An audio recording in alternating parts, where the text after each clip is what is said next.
this is a super cool, extra special episode of Coffee with Kevin. I've got Jose Mendoza, and he is a coffee farmer from Honduras. So we're going to learn a lot about coffee farming and how it's grown and all that stuff coming up in a second.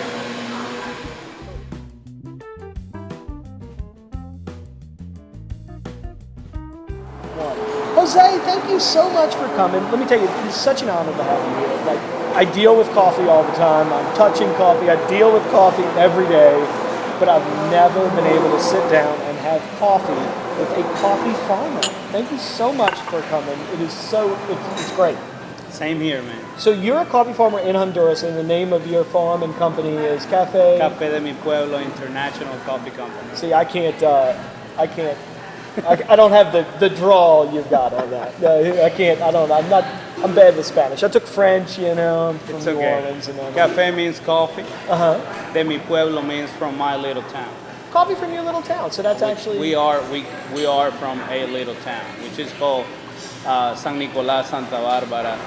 And it's a small town that my mother grew up, I grew up, and most of the people that we do business with grew up in that little town. That's cool. So actually, anytime you come, so right now we've got a great deal running together. We've been doing some business, and so anytime you come here to Post Roast and you get Honduran, it's coming from your farm. So that's our new thing. So so if you come by, you get a cup of Honduran, or you get a bag, or like anything that you buy Honduran from us for the foreseeable future anyway, will be your coffee. So come check us out. I'm actually working on printing out pictures of the farm and everything, here too. Not only that, it's not Jose Mendoza only. I am the president of the company, and I represent over 200 people who are small farmers. Okay. And so you have a processing plant. We do. Yeah. So okay. So let's back up, because people don't even know. They think it's brewed up here. It comes ground in a can. They have no idea. It's a bunch of us. It takes a lot of work to get to rolling hills, trees, rolling hills, all that sort of stuff, right? Like there is the land. Uh-huh. So we work the land. We take care mountainous of range, mountains, altitude. Most of the coffee that you guys get here is between 900 meters above sea level to 1,400 meters above sea level. And for people, the higher it's grown, the better it is. The better it is. The better it becomes a Roughly. specialty coffee. Right. Yes. So. And why is that? It's because it's the weather. I mean, when it's cold, the bean fermentates slow, and the heat makes the bean fermentate faster. So it's better slow, and it just tastes better. The bean's better. So at least that's what I know. That's what you. And so you have your farm, and then you represent 200 other smaller farms, you said. Well, the way it works is there is my mother's farm, okay, the ones that become my farm, and all my mom, family members, uncles, cousins, is all of a bunch of us. Some of them has 3 manzanas, 4 manzanas, 1 manzana, which means manzana is a term that we use for. We have to do the conversion, but instead of use acres, we use manzanas, which means apples, but I really don't know how to do the conversion. Oh, okay. So it's about an acre? Yeah. Okay. No, it's a lot more. Oh, it's more than an acre. So, okay. So all of them, we got together, and then I had my partners, my business partners, and my right-hand person, which is Eduardo Ventura, is one of the guys that we started this together. And he owns his farm, and he represents his family, and he got his warehouse, and he has the whole 9 yards. Okay. And then we just now recently start doing business with another person, which is called Nelson Santa Maria, who represents 150 more farmers. Oh, wow. Pretty much what it is it's a head guy, and then this head guy owns the warehouse and the facility with all the coffees gets processed, which it takes a lot of space. Not only that, it takes a lot of money too, and most of the little farmers can't get to it. Yeah, because there's a whole process after. So the plants are grown, and again, I know it's a cherry, it's a seed, it's a seed of the two flat sides of the coffee. Yes. You know, Well, seed grow coming together. soon, we're gonna do this in Honduras. Oh yeah, So that would we're be gonna fun. take you there That would be to see really cool. step by step how it That'd be- happens. that'd And be I cool. love it, man. When I was a kid, I used to do that. I used to go up there to La Montaña, which means the mountains. And but actually, the name of my company, if you look at the bag, it says La Finca de Doña Rosita, which is Doña Rosita was my grandmother. Oh. So she grew up on this little bitty wood house, like 2-bedroom, little bitty house, humble people, and I used to go there, man. And those memories is what actually encouraged me to become who we are. We come from nothing. We like really humble people, and I just had the opportunity to become a U.S. citizen. Yeah, so let's talk a little bit about your story, because I think that's cool, and I did want to talk about the processing. There's so many things I want to talk about. Yeah, well, we have long. Yeah, but but leading into that, we'll talk about your story. So you moved here. You live on the North Shore, up in Mandeville, Mandeville. yes. So you've lived here in the New Orleans area now for how long? How did you get here? What are you doing here if you're a coffee farmer? Yeah. How did that happen? So I was going to school in Honduras, and then my mother was in the United States, and she went through all the process to get me to move into the United States so I can be a U.S. citizen. So is that a typical? It happens. It happens a lot. It's just a matter of do it right. So my mother went through the process to do it right for me. So I become a dual citizen. And that opened so many doors for me to do business here and business over there. Yeah. So you've been able to facilitate. You've been able to facilitate your home farm essentially with your businesses in the United States. In the United States. I do own another business too, which is we are contractor. So because that was my first business, and that one started growing. And when that business started growing, I was like, well, we need to do something, and we need to make a little big an investment. So because for you, it's like, and talking to you, it's really your passion. It's like you came here to America, worked as a contractor, got your own contracting company, and then you said, okay, now that I've made it here, I need to I want to bring my coffee. I want to bring my coffee here, like, because that's what. And it's like you're a coffee farmer at heart. So it's like now I can go back, help the town, and help everyone, and bring more economic opportunities essentially to my farm. And help the area in Honduras. I always wanted to do it. I just didn't have the money to do it. And you can see you lighting up with that. Like I always wanted to do it. It was right here. It's been here like the whole time. I just didn't have the And I think it's cool. It's like such a like an American dream story, but then like also to help your because you're talking about like the kids in school and stuff, giving them backpacks and different things like that. Yeah, my goal is to create a process that we can help. This is a business, right? And everybody knows that we all in business to make money. But my goal is not only that. My goal is to help those people who do all the hard work. Yeah. Because there is so much behind the picture that you don't know. So like in order for you to drink this cup of coffee, somebody worked hours and hours, and that people's getting pretty much nothing. So my goal, and look, you call me a dreamer if you want. Yeah. One day I like to help anybody who does business with this company. My goal. And I will never hesitate to make any kind of decisions that will help that people to get better. I mean, to help that people. Like we're talking about helping kids and buy them shoes and buy them clothes. Yeah. Man, if we can do that, we'll make a change. We really will. Good. And so you're saying, because what I heard you telling me is that like for a small bit of for a small bit of money, you can have a really big impact in Honduras. Of course, huge. It's like huge, man. It'll blow your mind away. Like, go buy a pair of shoes in any $10, $20. Yeah, it'll like a wall. Give that to the kid, and man, you'll change that kid's life.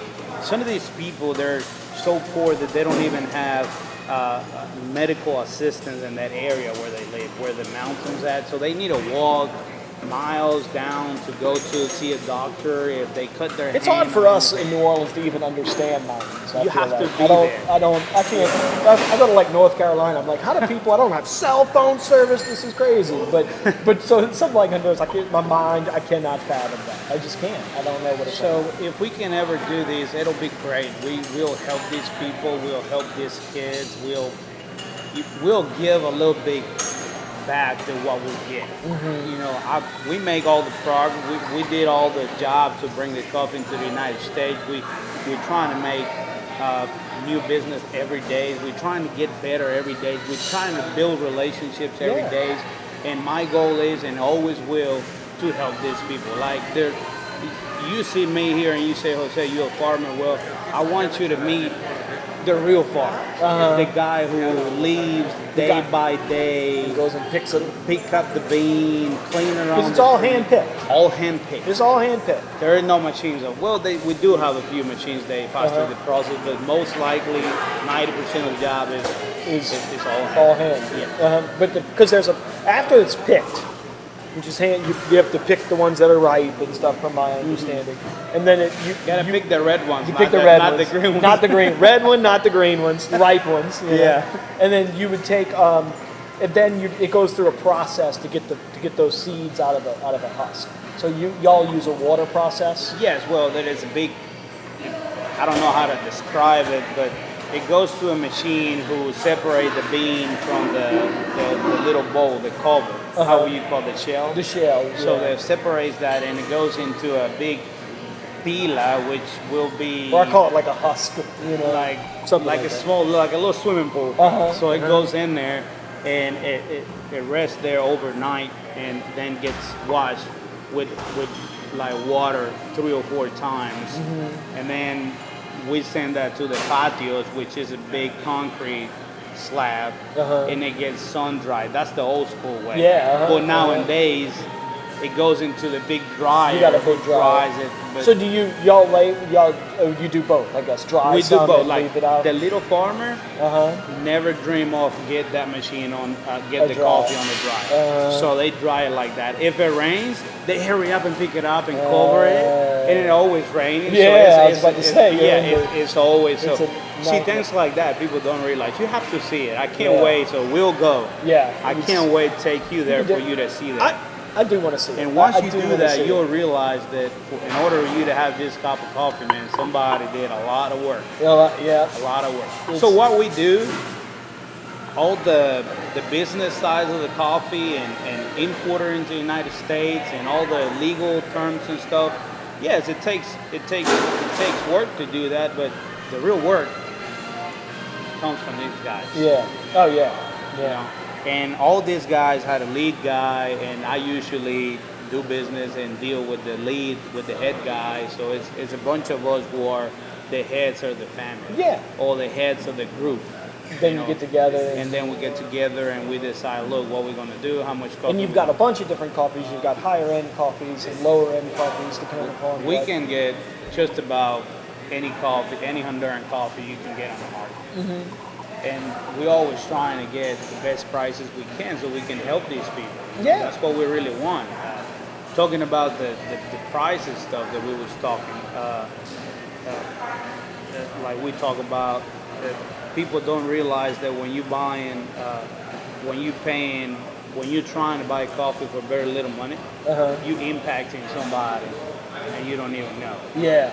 Because these people back home depends on how See, we I can. think people, especially, and not so much the coffee shop, but definitely like on a grocery store, people are. It's the price on the shelf that people are looking at when they're deciding what their coffee price is. But as you're doing that, you're not getting the full backstory, and you don't understand what's going on. They don't even look at how many ounces you get. They see a pack and they might be thinking, oh, that's a pound. A lot of time it's not a pound. No, it's not a pound. I don't sell a pound. So I don't sell a pound. Yeah, well, I didn't mean to say. You can delete that one. No. Well, but nobody sells a pound. So what happens is, so me as a retailer, I'll explain it. Me as a retailer, if I put a pound of coffee on the shelf and it's expensive, people are like, oh, his coffee's too high. They're just looking a bag to a bag. They're not realizing that I'm giving them 4 more ounces of actual coffee. They don't get that point. So and when I you're have roasting, to be competitive in the market. And when you're roasting, you losing. I'm lose 20%. So 20%. So as people don't know that. They don't know that. It went into the roaster 1 pound, came out out 14 ounces because you lose. So Roughly 20%. Darker roast can be even more than that. Yes. So it's definitely people don't. There's so much to the coffee business that people don't realize. We're gonna keep talking about it. It's gonna be it's wild, man. It's wild. But seriously, so you drink so. One of the things we do on the show generally. I like it. Yeah, you like it. I like it. I want to make sure. I better like it. Well, but I want to make sure I've done it right. I mean, you feel like it's roasted. Yeah, you did it right. That's awesome. You did a good job. Man, I like it. Because see, on the show, I always ask people what coffee because like if somebody like normally gets a latte, they're here and they're not a coffee person, so they'll get a latte. And they're like, oh yeah, I always get a latte. They drink sugar. Oh yeah, we get a lot of that. And in order for you to really know what coffee is, you have to drink it just like this. Yeah, see, people don't. But people don't know that when it's fresher, it's better, and they can taste it when it's fresh. So they're used to drinking stale coffee, so they're putting cream and sugar in it. Some people would drink coffee like this without sugar or anything, they'll throw up. Yeah. Because they don't drink coffee. They drink milk with a little bit of coffee and sugar. That's it. That's it. We drink coffee with a little bit of milk and no sugar. And we have a couple of different locations and stuff, and it's different. It's wild, but here at St. Roch, we sell more black coffee than any of our other locations by a large margin. This is a black coffee drinking neighborhood here, whereas like the downtown, it's they want the latte, the frappe. What's the name of that stuff? Yeah, the frappe. Yeah, the ice, our cold brew. We have people coming from all over the city for our cold brew. But here at St. Roch, people drink it black. Do you do any cold brew with Honduran? I do have your Honduran in a blend in my cold. Yes. I would like to try it. Yeah, I'll let you try it. It's not 100% you though. I'm sorry. It's okay. That's another thing people don't realize. It's blends. There are blends. Yeah, that's a group. Yeah. When you buy a Honduran coffee and you drink in, how would you call the origin? Yeah, I would call it single origin. Single origin. So right now, this is 100% your coffee from your farm. This is from you. And then what was the guy's name? That one was Eduardo. Eduardo Ventura. Yeah. The Ventura family. That's it. That's it. There it is. And so that's only it. It's not a blend. There's nothing else in there. It's just his coffee. Next video, we'll do one of mine. Yeah. And then we'll try it all. It's different. It's different cities in the country. It's about the same area, but like miles away. So from what we're talking about soil. as far as blends, right? Same. So we're talking about, but from this is a single origin. Yes. Whereas like blends would be something totally different. Yes. So it's like for me, I'm gonna put Jose's coffee in with some other coffees to try to create something that's different that nobody has. That nobody else has. One of the things that are really important to say, and that's what I'm trying to do, and I'm working on every day. You have better coffees because you were talking about blending before, but I'm sorry to interrupt you on that, but you have coffees that are like this. This is a beautiful coffee. This is great. I won't add anything to it. No, I'll leave it like it is. I'm drinking it black. You know what I mean? I wouldn't blend it. I can't make it better than that. It's awesome. So, Honduran coffee. Honduras has really good coffee. We have really bad marketing. So we have. You don't have the guy on a donkey. We don't have one about that. Yeah. Well, let me tell you something. What about this? Pass away. Yeah. So yeah. He's an icon. He's gone. He's a drawing. It's a marketing thing. We don't have that. Our government never pushed that to be a international, widely known thing. So what happens is on the shelf when I've got Colombian, Ethiopia, and Honduras, you're gonna pick the Colombian. Yeah. Because everybody thinks, Colombia coffee is better. Right. Oh, it's better. It's been around for a long time. They spend a lot of money on marketing. They sell the guy with the donkey and and Juan Valdez, and it's really good coffee. Well, I'll tell you something. Honduran coffee has the same quality, or it can be about the same quality as Colombian coffee. I'm not gonna say better because I don't want to get in between. It's different. Yeah, it's different. Different, and there's different purposes. If I get you the highest altitude coffee we'd have in Honduras for you to try, which I Yeah, no, I really, we're gonna try it. I want to get that coffee. We'll We're do. gonna it. Yeah, give me that stuff and we'll play around with it. no you know? problem. Thanks But- a lot for having me. Man, Buzz, Jose, thank you so much for coming. I really appreciate it. It's been a lot of fun, and we could. This is probably one of the longest episodes of the show, like ever. you know? Look, we Café de Mi Pueblo. We import our coffee to the United States, and we support this guy. We here to help. Man, I appreciate it. Take care, man.